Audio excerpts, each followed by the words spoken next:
Hey, this is Ms. Twan from Chandler Public Library. Nihanth, one of our teen advisor council members, will be sharing a story with you. Enjoy.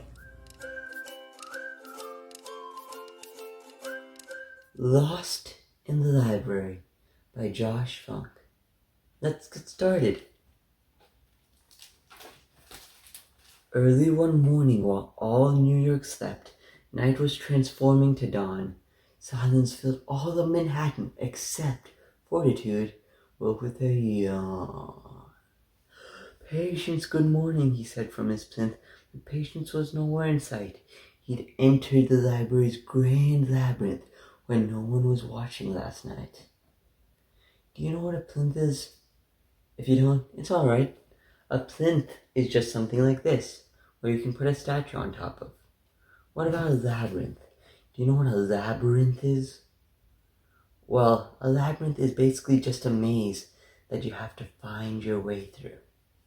Now, Fortitude never abandoned his post, but Patience had not yet returned.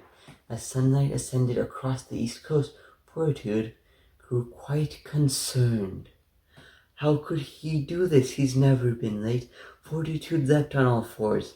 Lacking all patience, he couldn't just wait and scampered through Astor Hall's doors. Do you see Fortitude in this picture? Yeah, Fortitude is right there. He's about to go through the doors and enter on inside. Do you know what's inside? Well, let's find out. The ceiling above was 12 elephants tall and dozens of buffalo wide. Patience told stories of rooms like this hall, but it was a new world inside. Twisting and turning, he noticed some stairs. Patience might climb, he supposed. When reaching the top, he was caught unawares. A frolicsome statue had closed. Looking for someone, she asked with a grin. Fortitude nodded his head. "Patience, my partner, my sidekick, my twin. I really must find him," he said. "The Rose main reading room back to your right. Sometimes he's there," the girl stated. Fortitude thanked her and ran out of sight, hoping his buddy awaited. Do you know what a frolicsome statuette is? Well, statuette just means a statue, like this statue right there. And frolicsome means that it's playful, like how it's smiling. Okay, let's see what happens next. Over and under the tables and chairs, Fortitude looked high and low. Searching the shelves on the walls up to the stairs, Fortitude paced to and fro. After what felt like forever, he ceased. Patience just wasn't around. Fortitude heard someone's voice to the east and eagerly followed the sound.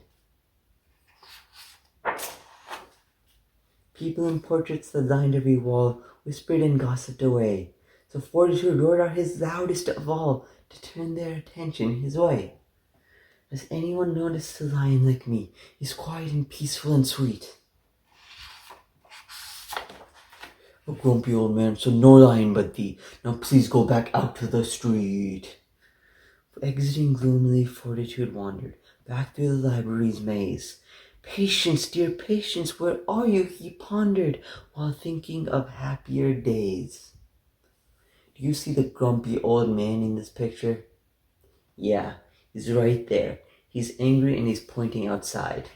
Nobody likes grumpy old men. Yeah. In the beginning, young Patience was shy, but Fortitude thought he was rude.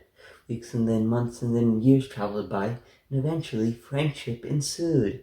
Patience told stories of ducklings and moons, of wardrobes and buttons and fun. On cold snowy evenings or hot afternoons, Fortitude cherished each one. Rays from the sun had begun creeping in when water flew out from a sink.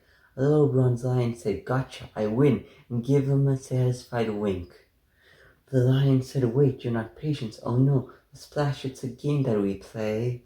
Patience asked Fortitude, where did he go? "The sunrise is minutes away." "Today, haven't seen him," the lion confessed, "but I wouldn't worry, old chap. Perhaps you require some help on your quest. I think what you need is a map." Do you see the bronze lion in this picture? Yeah, the bronze lion is right there. And right there, this bronze lion is squirting water on Fortitude. Now,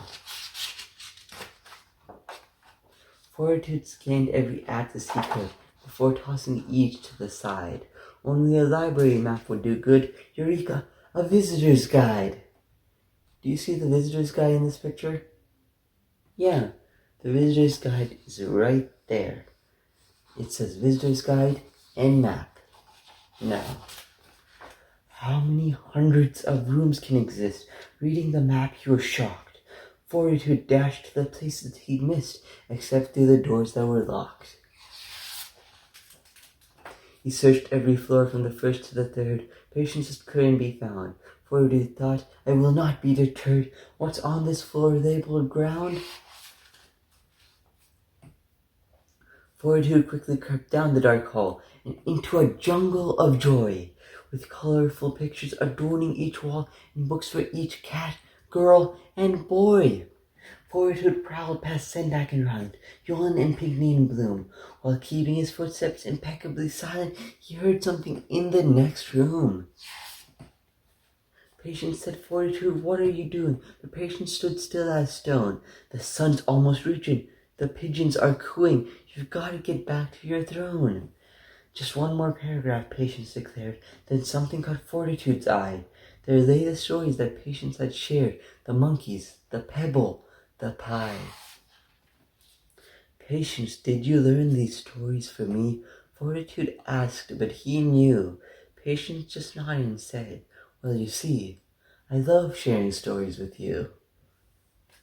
The lions returned to their guard on the street. Nobody noticed they'd gone. Fortitude sat in his usual seat, and slowly the day carried on. But something was missing, though Patience was found. Fortitude still felt a need. Patience, he said, when there's no one around, tonight can we sneak in and read? And that's the end of Lost in the Library by Josh Funk. So, what did you think of it? Did you love how Patience would always try and learn stories so he could share them with his best friend Fortitude? Well, one thing I know is that I love sharing this story with you. So there are actually two books that I really loved as a child. The first one is Fluffy Bunny by Pierce Harper. So Fluffy Bunny is a book about, as you would expect, a bunny. And well, the bunny has a really big family. So it feels like its parents aren't paying enough attention to it since its family is so big and, well, nobody's thinking about this bunny. They're thinking about all the other bunnies. So eventually it runs away and it looks for other animals, which could be its family.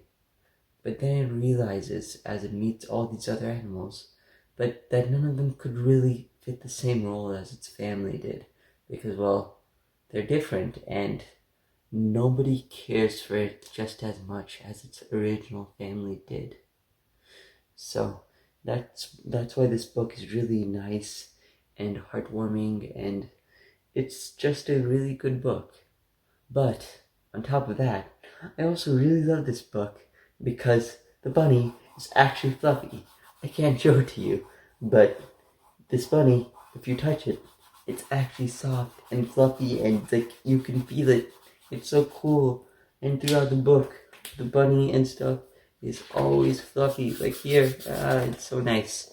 Okay, now, the second book that I also really loved as a kid was Cornelius by Leo Leone. Well, Cornelius is about a crocodile, but it's not an ordinary crocodile. It's a crocodile that walks upright. All the other crocodiles are like normal crocodiles, and they have to walk on all 4 feet. But Cornelius has to walk upright, and that makes him feel bad, because he's different from everybody else. But eventually, as he meets another monkey who also walks upright, he realizes that he isn't alone, and it's okay to be different, and that it's actually good to be different, and there's nothing wrong with it. And because of that, I really loved that story and the lesson that it told about how you can be different and still be important. Anyway, those are my 2 favorite books, and I would encourage you to try and read them. Or if you don't want to, try and read any other kids' book. There's so many good ones. Yeah, I hope you enjoyed that story from one of our teen advisory council members. We'll see you next time.